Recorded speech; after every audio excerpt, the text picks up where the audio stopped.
وَإِذَا النُّجُومُ، اور جب ستارے انقطرت ماند پڑ جائیں گے. یعنی کہ ماند سے مراد کیا ہے؟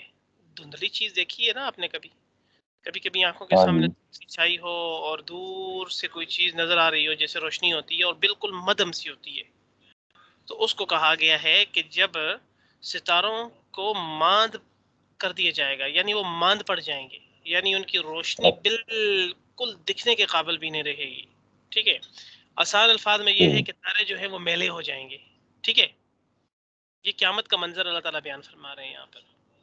یعنی ستارے ٹوٹ کر گر پڑیں گے اور ان کا نور بالکل زائل ہو جائے گا، ختم ہو جائے گا.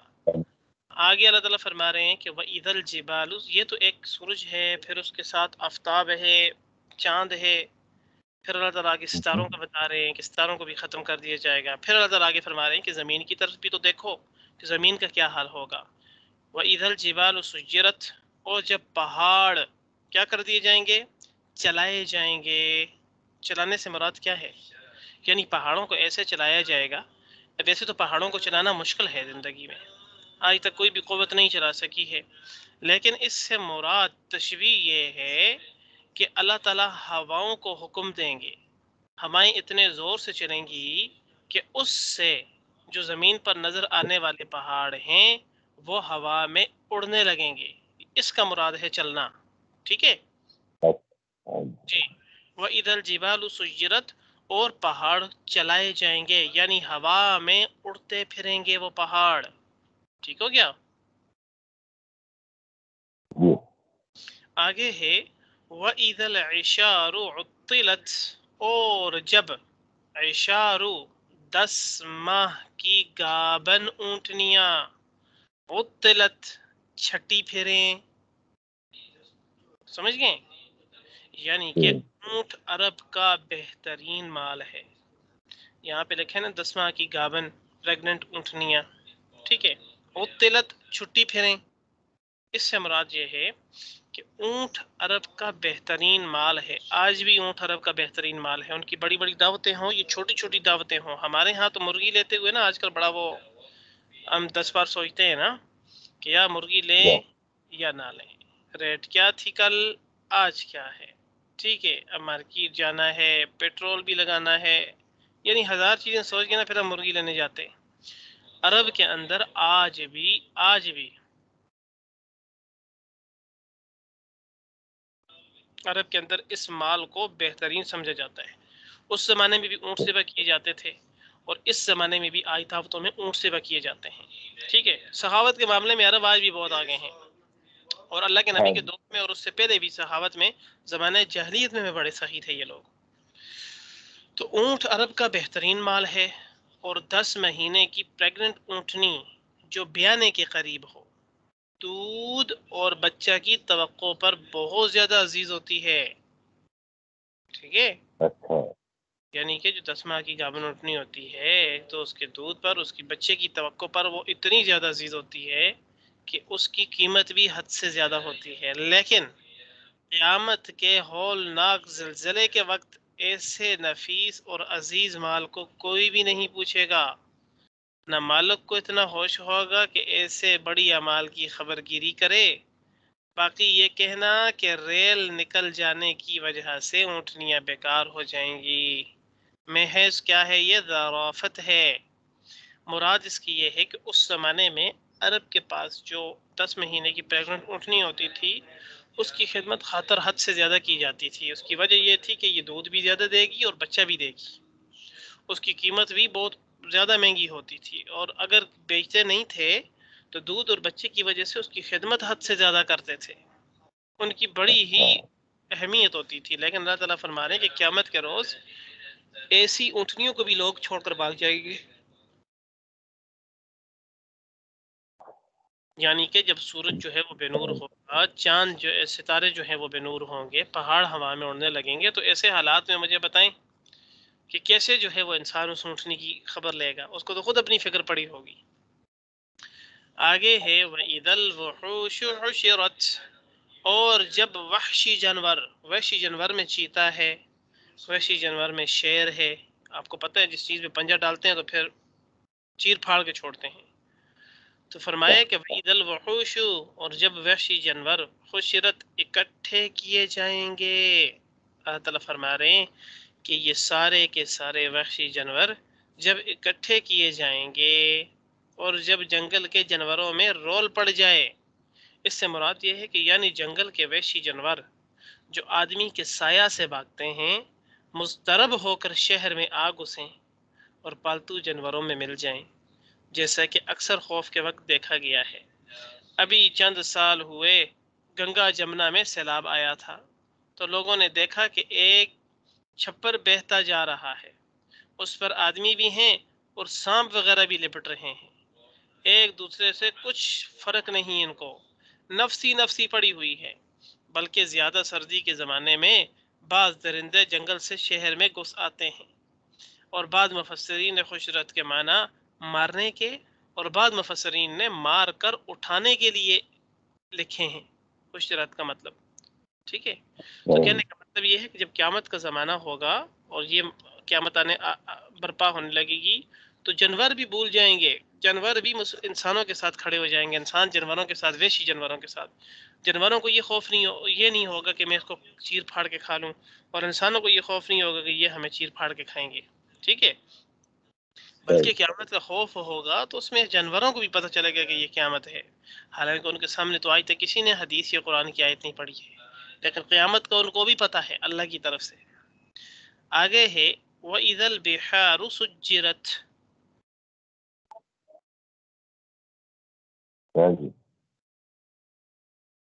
وَإِذَا الْبِحَارُ، اور جب دریا سجرت بڑکائے جائیں گے.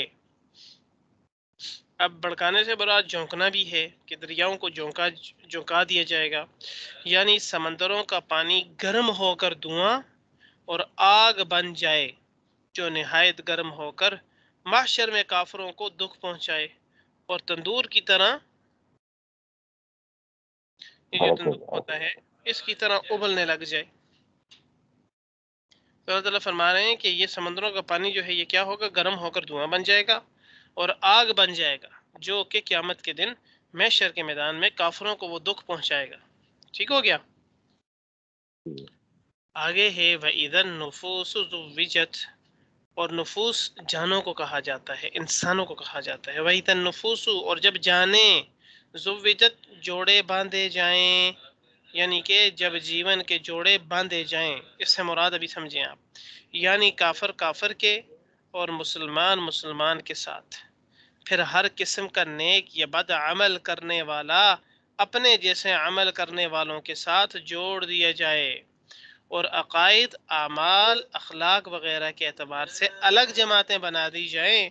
یہ مطلب ہے کہ روحوں کو جسموں کے ساتھ جوڑ دیا جائے. سمجھیں؟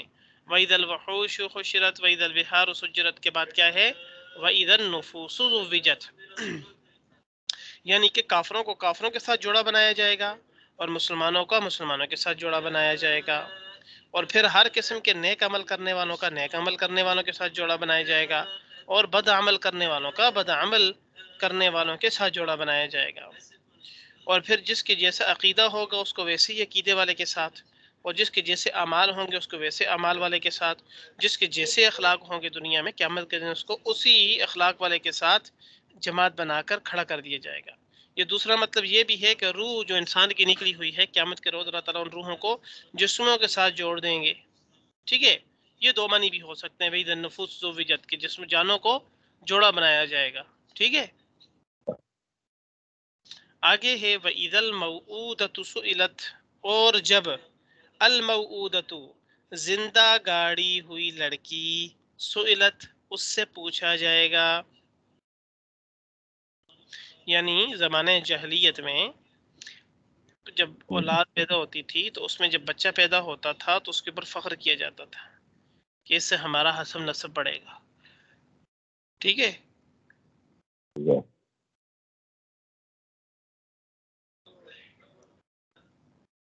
لیکن جب بچی پیدا ہوتی تھی تو ماں باپ اگر ان کو اس کو بچی کو رکھنا بھی چاہتے تھے، لیکن لوگوں کے تانے سن سن سن کر اتنے پریشان ہو جاتے تھے کہ بچی کو زندہ دفنا کر آ جاتے تھے، گڑھا کھود کر اس میں اپنی بچیوں کو زندہ درگور کرتے تھے، زندہ دفناتے تھے زمانہ جاہلیت میں، ٹھیک ہے؟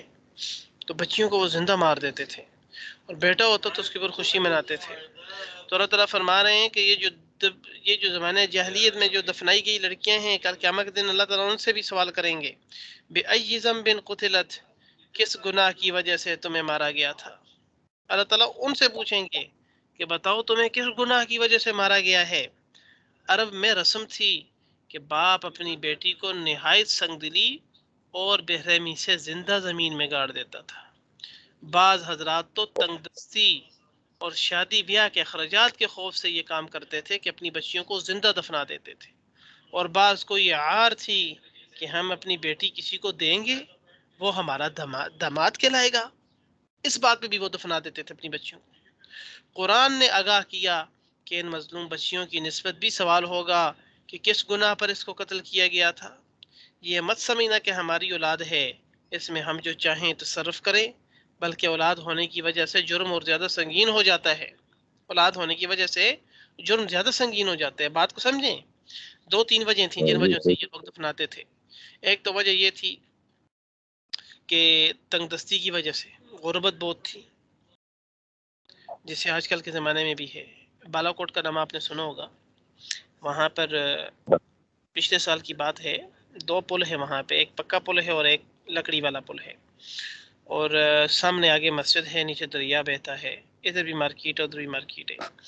تو ایک عورت بلوچستان میں شادی کر کے دی ہوئی تھی، سندھ میں، تو اس کا سسرال ادھر گئی تھا کغان ناران کا، عورت ادھر کی تھی، تو 3 بچے تھے اس کے۔ بڑا بیٹا اس کا 11-12 سال کا تھا، اس سے چھوٹے والا 8-9 سال کا، اور سب سے چھوٹا اس کی گود میں تھا ابھی شاید۔ تو اتنی غربت اور تنگ دستی اتنی ظالم چیز ہے کہ ایک تو اس کے گھر والا اس کے ساتھ ٹھیک نہیں تھا، اور دوسری بات یہ ہے کہ جب وہ گھر واپس آئی تو گھر والوں نے بھی کہا تم نے اپنی مرضی سے شادی کی ہے۔ تو 3 دن تک وہ ایک ہوٹل والوں کے پاس رہی ہے، تو ہوٹل والے اس کو 3 دن تک تو کھانا دیتے رہے، لیکن انسان کی نیت بدلتے کتنا ٹائم لگتا ہے۔ آگے سے انہوں نے کوئی ڈیمانڈ کی ہوگی کہ ہاں بھائی کچھ کرو یا کچھ جو بھی ہے، تو تم ایسا کرو کہ ہم تمہیں اور تمہارے بچوں کو پالیں گے۔ تو عورت کے اندر تو غیرت تھی، اس نے تو یہ ایسا ویسا کام کیا نہیں ہے، بھوک کی وجہ سے بھی نہیں کیا ہے۔ تو وہ اٹھی اور اٹھ کر وہ اس پل کے اوپر گئی ہے، وہاں سے اپنے 2 بچوں کو پھینکا ہے اس نے، 2 بچوں کو دریا میں پھینکا، دریا پھر بہت، تو وہ دونوں وہیں پہ بس گرتے ہی نیچے بچے دونوں، اور تیسرا جو گود میں تھا وہ فوراً بندے پہنچائے دوڑ کے، اور انہوں نے اس سے بچہ چھین لیا۔ پولیس والے پہنچے اور انہوں نے کہا ہم تمہیں بیوی کبھی بھی یہ بچہ نہیں دیں گے۔ اس نے کہا لیتا کون ہے؟ نہ اپنے ہیں، نہ گھر والا اپنا ہے، نہ سسرال اپنا ہے، نہ میکے والے اپنے ہیں، کوئی بھی میرا اپنا نہیں ہے۔ یہ دنیا 3 دن کھانے کے لیے گئی، انہوں نے بھی ڈیمانڈ رکھی ہے، تو مانگنے سے بھی کوئی نہیں دیتا ہے، تو پھر ان بچوں کو میں کہاں سے پالوں؟ اس نے کہا مار دو ان کو۔ وہ پھر جیل میں چلی گئی، اس کو قید کر دیا گیا، پھر اس کے وہ سسر کو بھی، اس کی بھائیوں کو بھی، اس کے جو ماں باپ کی آئی تھی ان کو بھی اٹھایا پولیس نے، کیس بن گیا ان کے اوپر، گھر والے کے اوپر بھی۔ تو تمہارے بچے ہیں بھائی، نہ چاکی ہے جو بھی ہے، بچوں کو تو اس طرح ذلیل نہ کرو۔ تو کہنے کا مطلب یہ ہے کہ اس زمانے میں بھی یہ جہالت موجود ہے، اور اس زمانے میں بھی یہ سنگدلی تھی کہ لوگ جو ہیں وہ اتنی تنگ دستی کی وجہ سے اپنی بچیوں کو زندہ دفنا دیتے تھے کہ کھلائیں گے کہاں سے، اور شادی بیاہ کے اخراجات کی وجہ سے بھی کہ یار یہ بڑی ہوگی تو پھر اس کی شادی کرنی ہے تو اس کے اخراجات کہاں سے آئیں گے، ٹھیک ہے۔ اور بعض تو اس ضد میں ہوتے تھے، وہ اپنے آپ کو نا اپنا ذلیل سمجھتے تھے، بیٹی ہوتی تھی وہ کہتے تھے یار کل ہم کسی کو دیں گے اور وہ ہمارا داماد کہلائے گا، ہماری بیٹی کسی کے پاس ہوگی کسی کے کمرے میں، اس چیز کو وہ عار سمجھتے تھے، بےزتی سمجھتے تھے اپنی، کہتے تھے دفنا دو اس بچی کو۔ تو اللہ تعالیٰ کل قیامت کے دن پوچھیں گے کہ ان بچیوں سے کہ بتاؤ تمہیں کس جرم کی وجہ سے مارا گیا تھا، بِأَيِّ ذَنبٍ قُتِلَتْ، تو وہ آگے سے کہیں گے یا اللہ یہ تمہارے والدین سے پوچھیں، تو پھر اللہ تعالیٰ ان سے سخت حساب لیں گے۔ آگے ہے وَإِذَا الصُّحُفُ نُشِرَتْ، وَإِذَا الصُّحُفُ، اور جب نامہ اعمال نشرت کھولے جائیں گے، اور جب انسان کے اعمال نامے کیا کیے جائیں گے؟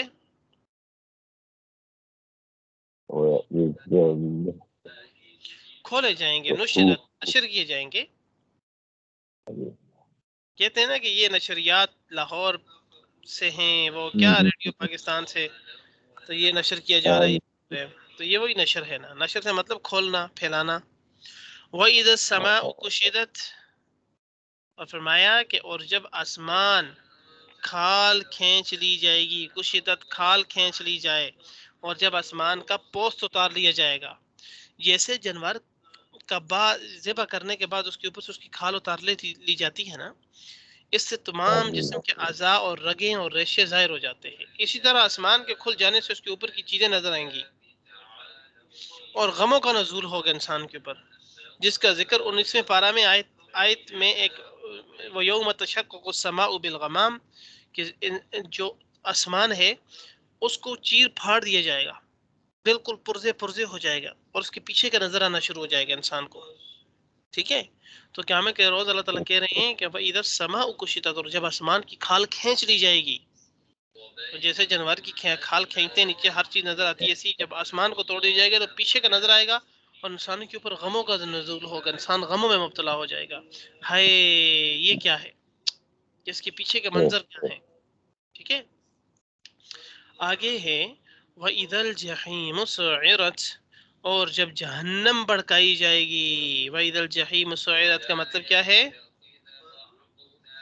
جہنم آگ جی، اور جہنم کیا کی جائے گی؟ بڑکائی جائے گی، وَإِذَا الْجَنَّةُ أُزْلِفَتْ، اور جب جنت قریب لائی جائے گی، یعنی دوزخ بڑے زور و شور کے ساتھ دہکائی جائے گی، اور جنت متقیوں کے نزدیک کر دی جائے گی، جس کی رونق اور بہار دیکھنے سے عجیب خوشی حاصل ہوگی جنتیوں کو، ٹھیک ہے؟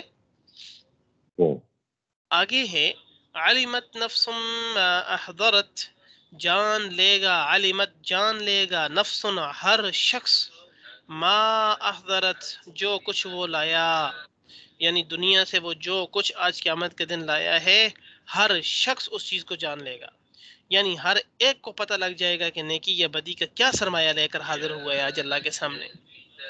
آگے اللہ تعالیٰ نے فرمایا کہ فلا اقسم بالخنس، سو میں قسم کھاتا ہوں، بالخنس پیچھے ہٹ جانے والے، جو پیچھے ہٹ جانے والے ہیں، اللہ تعالیٰ کہہ رہے ہیں میں ان کی قسم کھاتا ہوں، الجوار الکنس سیدھے چلنے والے لوگ، اور الکنس چھپ جانے والے لوگ، یعنی سیدھے چلنے والے اور دبک جانے والوں کی قسم کھاتا ہوں۔ اس سے مراد کیا ہے؟ یعنی کئی سیارے، مثلا زحل، مشتری، مریخ، زہر، عطارد کی چال اس ڈھب سے ہے کہ کبھی مغرب سے مشرق کو چلیں، یہ سیدھی راہ ہے، اور کبھی ٹھٹک کر الٹے پھریں، اور کبھی سورج کے پاس آ کر کتنے دنوں تک غائب رہیں، اللہ تعالیٰ ان کی قسم کھا رہے ہیں، ٹھیک ہے؟ آگے ہے کہ واللیل اذا عسعس، اور رات کی قسم، اذا عسعس جب یہ پھیل جاتی ہے، یہ جب جانے لگے، اس لفظ کے دو معنی آتے ہیں، ٹھیک ہے؟ یعنی پھیل جانا یا چلے جانا، یعنی جب رات جو ہے وہ جب پھیل جائے، والصبح اذا تنفس، اور صبح کی قسم جب یہ دم برے۔ حضرت شاہ عبدالعزیز رحمۃ اللہ علیہ لکھتے ہیں گویا آفتاب کو دریا میں تیرنے والی مچھلی سے تشبیہ دی، اور طلوع سے پہلے اس کے نور کے منتشر ہونے کو دم ماہی سے نسبت کی، جیسے مچھلی دریا میں آنکھوں سے پوشیدہ گزرتی ہے اور اس کے سانس لینے سے پانی اڑتا اور منتشر ہوتا ہے، اسی طرح آفتاب کی حالت طلوع یعنی قبل طلوع اور قبل روشنی پھیلنے کے ہے۔ اور بعضوں نے کہا کہ دم صبح کنایا ہے نسیم سے، جو طلوع صبح کے قریب موسم بہار میں چلتی ہے۔ ان قسموں کے مناسبت آئندہ مضمون سے یہ ہے کہ ان ستاروں کا چلنا، ٹھہرنا، لوٹنا اور چھپ جانا ایک نمونہ ہے اگلے انبیاء پر بار بار وحی آنے اور ایک مدت دراز تک اس کے نشان باقی رہنے، پھر منقطع ہو کر چھپ جانے اور غائب ہو جانے کا، اور رات کا آنا نمونہ ہے اس تاریک دور کا جو خاتم المرسلین صلی اللہ علیہ وسلم کی ولادت باسعادت سے پہلے دنیا پر گزرا، کہ کسی شخص کو حق اور باطل کی تمیز نہیں رہی تھی اور وحی کے اثار بالکل مٹ چکے تھے۔ اس کے بعد صبح صادق کا دم بھرنا حضور صلی اللہ علیہ وسلم کا اس جہان میں تشریف لانا ہے، اور قرآن کا اترنا ہے کہ ہر چیز کو ہدایت کے نور سے دن کی مانند روشن کر دیا۔ گویا اگلے انبیاء کا نور ستاروں کی طرح تھا، اور اس نور اعظم کو آفتاب درخشاں کہنا چاہیے، ٹھیک ہے؟ یعنی کہ جو ستارے ہیں وہ پرانے انبیاء کو کہا گیا ہے، اور نبی پاک صلی اللہ علیہ وسلم کو چاند کہا گیا ہے، ٹھیک ہے؟ یہاں پہ یہ تشبیہ دی گئی ہے۔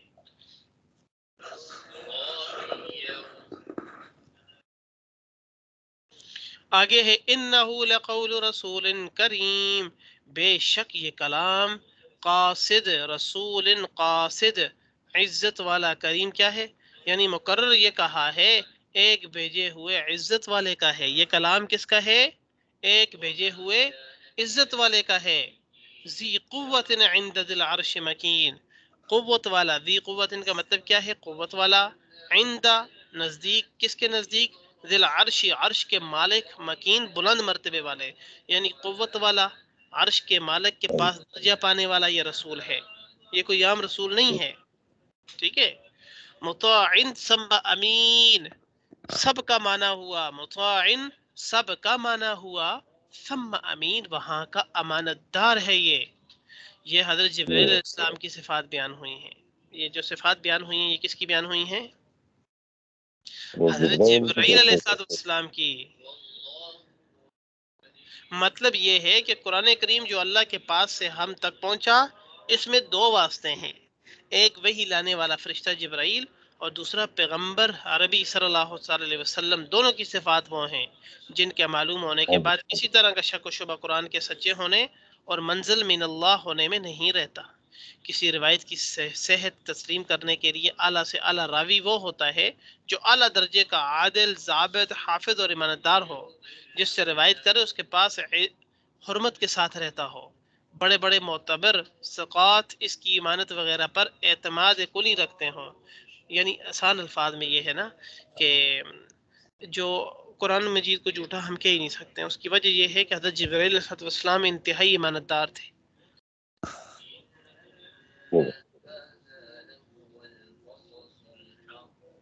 انتہائی ایمانت دار بھی تھے، اور انتہائی امانت دار بھی تھے. اس کے ساتھ حافظ بھی بہت اچھے تھے وہ. تو دوسرے جو قرآن جس کے اوپر اتارا گیا وہ اللہ کے نبی ہیں، تو وہ بھی انتہائی صادق اور امین تھے. تو فرشتہ بھی صادق اور امین ہے اور اللہ کے نبی بھی صادق اور امین ہیں، تو اس لیے یہ قرآن جو ہے وہ جھوٹا ثابت ہو ہی نہیں سکتا ہے. ٹھیک ہے.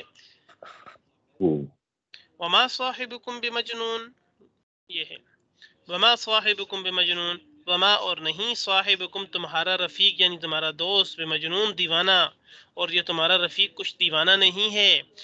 یعنی بعثت سے پہلے 40 سال تک، یعنی اللہ تعالیٰ کے نبی کی نبوت سے پہلے جو 40 سال کا زمانہ ہے وہ تمہارے اور تم اس کے ساتھ رہے، یعنی حضرت جبرائیل علیہ السلام اور یہ ایک ساتھ رہے.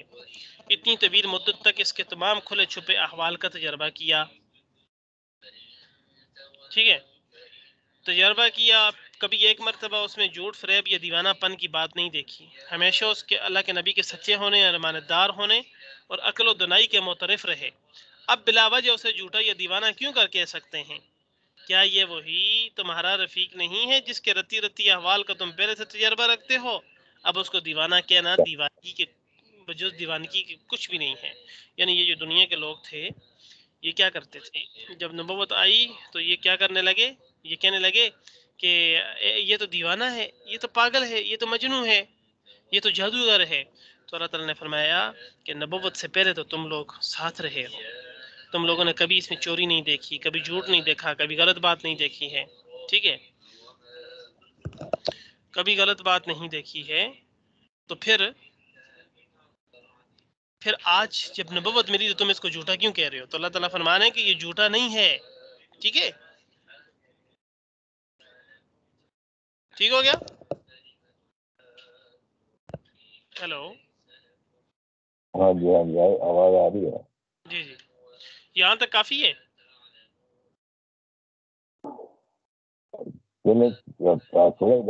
ترجمہ ہی کیا نا ہم نے. آگے چلے ترجمہ کر لیتے ہیں. ہاں جی. اچھا جی. وَلَقَدْ رَآهُ بِالْأُفُقِ الْمُبِينِ، اور اس نے اس کو دیکھا ہے کنارے پر، کھلا کنارہ، اور اس نے دیکھا ہے اس فرشتے کو آسمان کے کھلے کنارے کے پاس، یعنی مشرقی کنارے کے پاس اس کی اصلی صورت میں صاف صاف دیکھا. اس لیے یہ بھی نہیں کہہ سکتے کہ شاید دیکھنے یا پہچاننے میں کچھ شبہ ہو گیا ہو. جس کو فرشتہ سمجھ لیا وہ واقعی میں فرشتہ نہ ہو. سورہ نجم میں پہلے آ چکا ہے فاستوى وهو بالافق الاعلى وما هو على الغیب بضنین. آگے ہے وما ہوا علی الغیب بضنین، اور نہیں ہوا وہ علی الغیب غیب پر بضنین بخل کرنے والا، اور یہ غیب کی بات بتانے میں بخیل نہیں ہے، یعنی اللہ تعالیٰ کے نبی کے بارے میں بتا رہے ہیں کہ اللہ تعالیٰ کے نبی غیب کی باتیں بتانے میں بخیل نہیں ہیں، یعنی جو ہم ان کو بتاتے ہیں وہی آپ کو بتاتے ہیں، اس میں بخل نہیں کرتے ہیں۔ یعنی یہ پیغمبر ہر قسم کی غیب کی خبر دیتا ہے، ماضی سے متعلق ہوں یا مستقبل سے، یا اللہ کے اسم نام اور صفات سے، یا احکام شرعیہ سے، یا مذاہب کی حقیقت سے، یا جنت و دوزخ کے حوال سے، یا واقعات بعد الموت سے، اور ان چیزوں کے بتلانے میں ذرا بخل نہیں کرتے یہ نبی، اور نہ ہی یہ بتانے میں تم سے پیسے لیتے ہیں کہ چلو بھائی مجھے پیسے دو میں تمہیں غیب کی خبریں بتاؤں، ٹھیک ہو گیا۔ وما هو بقول شیطان الرجیم، وما ہوا اور نہیں وہ، وما ہوا کا کیا مطلب ہے، اور نہیں وہ بقولی کہا ہوا، شیطان الرجیم شیطان مردود، اور یہ کہا ہوا نہیں کسی شیطان مردود کا، بات کو سمجھیں، یعنی بھلا شیطان ایسی نیکی اور پرہیزگاری کی باتیں کیوں سکھلانے لگا جس میں سراسر بنی آدم کا فائدہ اور خود اس ملعون کی مذمت ہو، وہ تو کبھی بھی نہیں سکھائے گا یہ اچھی باتیں۔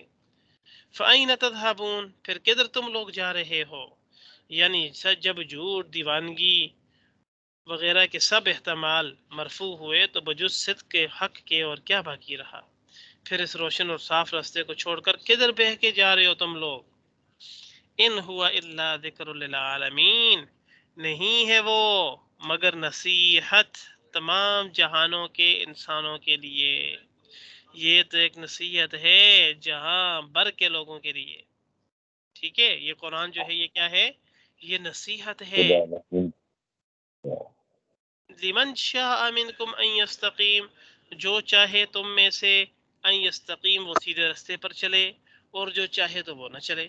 وما تشاءون الا ان یشاء اللہ رب العالمین، اور تم نہ چاہو گے مگر یہ کہ اللہ چاہے جو تمام جہانوں کا مالک ہے، یعنی فی نفس ہی قرآن ایک نصیحت ہے، لیکن اس کی تاثیر مشیت الہی پر موقوف ہے، جو بعض لوگوں کے لیے متعلق ہوتی ہے، اور بعض کے لیے کسی حکمت سے ان کے لیے یہ بہتر نہیں ہے، یعنی مصلحت سے مراد یہ ہے کہ اللہ تعالیٰ جس کو چاہیں تو اس کے ذریعے ہدایت دے دیتے ہیں، اس قرآن کے ذریعے جس کو چاہیں اس کے ذریعے گمراہ کر دیتے ہیں، سمجھ گئے؟